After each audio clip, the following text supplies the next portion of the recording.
हाँ, बरसग़ीर में देखिए पॉपुलिज़्म जो आया तो एक तो खुद गांधी एक पॉपुलिस्ट लीडर थे। अच्छा, गांधी बिल्कुल मैं समझता हूँ उनको एक पॉपुलिस्ट लीडर थे, क्योंकि ज़ाहिर है उन्होंने उनकी जो सियासत थी रामराज की सियासत थी। एक तो अंग्रेज़ों के ख़िलाफ़ और दूसरे राम राज लाना है।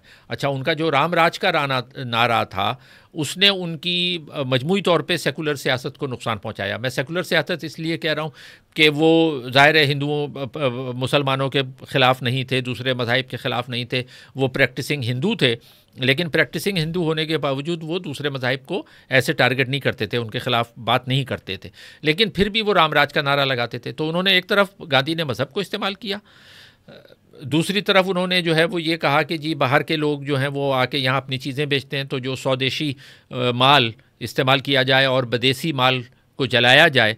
तो उन्होंने जो है सत्याग्रह की तहरीक शुरू की। तो वो 2-3 नुकात उन्होंने ले लिए कि एक तो रामराज, दूसरे ये कि जी बाहर के माल आ रहा है तो वो ज़ाहिर है जो इंडिया का लोकल जो सरमायादार था उसके मफाद में ये बात जाती थी। टाटा बिरला वगैरह उन्होंने फिर सपोर्ट किया गांधी को कि हाँ ये अच्छी बात है कि बाहर का माल ना ख़रीदो, हमारी इंडस्ट्री बनेगी, कॉमन इंटरेस्ट। हाँ, हमारी कॉमन इंटरेस्ट आ गए। तो इस तरह से उन्होंने 2-3 चीज़ें लेकर अपनी सियासत की और बड़े वो कामयाब रहे। ठीक है, उसके मुकाबले में नेहरू इतने बड़े पॉपुलिस्ट लीडर नहीं थे। नेहरू की सियासत जो है वो पॉपुलिज्म के गिर्द नहीं घूमती थी, गांधी की वजूहात क्या थी? मेरा ये ख्याल है कि नेहरू जो थे वो गांधी के मुकाबले में कहीं ज़्यादा सेकुलर थे। जो उन्होंने अपनी किताबों में लिखा और वो जो उनकी किताबें हैं ग्लिम्पसेस ऑफ वर्ल्ड हिस्ट्री में उन्होंने लिखा, डिस्कवरी ऑफ इंडिया में लिखा, और ख़ुद उनकी अपनी जो बायोग्राफ़ी है उसमें उन्होंने जो चीज़ें लिखी, इन सब के तराजिम भी मौजूद हैं उर्दू में। अगर कोई पढ़ना चाहे, जैसे तलाश हिंद के नाम से डिस्कवरी ऑफ इंडिया तलाश हिंद के नाम से उर्दू तर्जुमा हुआ है उसका। तो वो किताबें हैं जिनसे पढ़ के आपको पता लगता है कि नेहरू गांधी के मुकाबले में बड़ी मुख्तलिफ शख्सियत थे।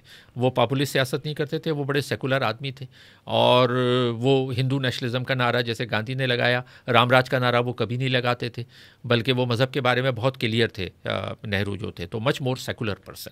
और हाँ, और उन्होंने इस तरह से जो पॉपुलिस्ट लीडर एक नारेबाजी की सियासत करता है, वो नेहरू की सियासत ऐसी नहीं थी। तो बाचा खान मबाबी गांधी जी के बड़े अच्छे दोस्त थे और उनके साथ बड़े घूमते फिरते थे तहरीक में, तो वो भी कहीं ना कहीं आपको लगता है पॉपुलिस्ट थे या नहीं थे? नहीं, बिल्कुल नहीं, नहीं, मैं नहीं मानूंगा। गांधी को पॉपुलिस्ट मैं बिल्कुल मानूंगा, लेकिन जो बाचा खान की सियासत थी, बाचा खान की सियासत बिल्कुल पॉपुलिस्ट सियासत नहीं थी।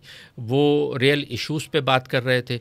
उन्होंने कोई ऐसे नारे नहीं लगाए कि जिससे लोगों में गलतफहमी पैदा हो या लोग ये तवक्का करने लगें कि स्विच दबाते ही तमाम मसले हल हो जाएंगे। तो जैसे इमरान खान कहते थे कि जी मैं इख्तिदार में आऊँगा और सब ठीक हो जाएगा, ऐसा नारा जो है वो नेहरू ने नहीं लगाया, ना बाचा खान ने लगाया। बाचा खान मैं समझता हूँ कि 20वीं सदी में अगर कोई मुझसे पूछे कि इस पूरे ख़ित्ते के मुसलमान जो लीडर थे उनमें सबसे बड़े लीडर कौन हुए हैं मुसलमान लीडरों में, अब गांधी और नेहरू को छोड़ देते हैं, कि सिंपल सा सवाल है कि 20वीं सदी में मुसलमानों के बड़े रहनुमा कौन थे, तो मैं 2 नाम लूँगा, एक अबुल कलाम आज़ाद और दूसरे बाचा खान।